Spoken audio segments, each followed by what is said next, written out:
प्राचीन भारत की एक गूढ़ और शिक्षाप्रद कथा है जो हमें भक्ति और सत्य की शक्ति की याद दिलाती है।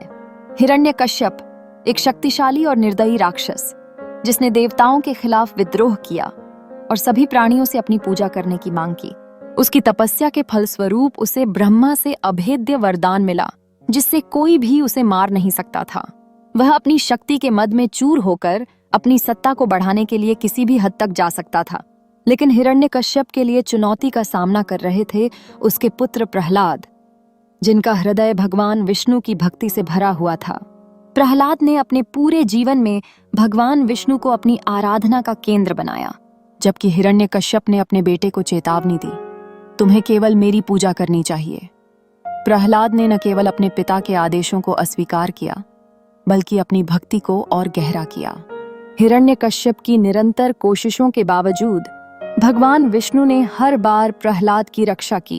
हर बार जब हिरण्यकश्यप ने अपने बेटे को मारने का प्रयास किया, भगवान ने अदृश्य ढंग से उसे सुरक्षित रखा। कई बार हिरण्यकश्यप ने प्रहलाद को आग में फेंकने, विष पीने और अपशब्दों से आहत करने की कोशिश की, लेकिन प्रहलाद ने अडिगता के साथ अपने विश्वास को बनाए रखा। हिरण्यकश्यप ने सोचा कि अब तो वह अपने उद्देश्य में सफल होगा। उसने प्रहलाद से पूछा, तुम्हारा भगवान कहाँ है? प्रहलाद ने निडरता से उत्तर दिया, वह हर जगह है और हर वस्तु में विद्यमान है।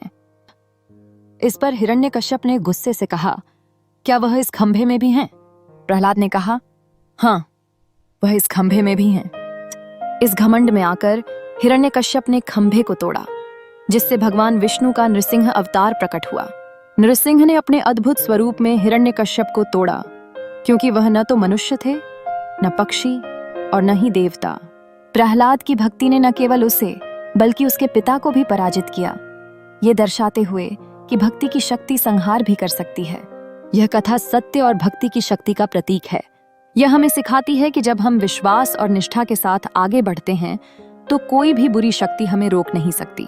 भगवान हमेशा अपने भक्तों की रक्षा करते हैं, भले ही परिस्थितियां कितनी भी चुनौतीपूर्ण क्यों न हों।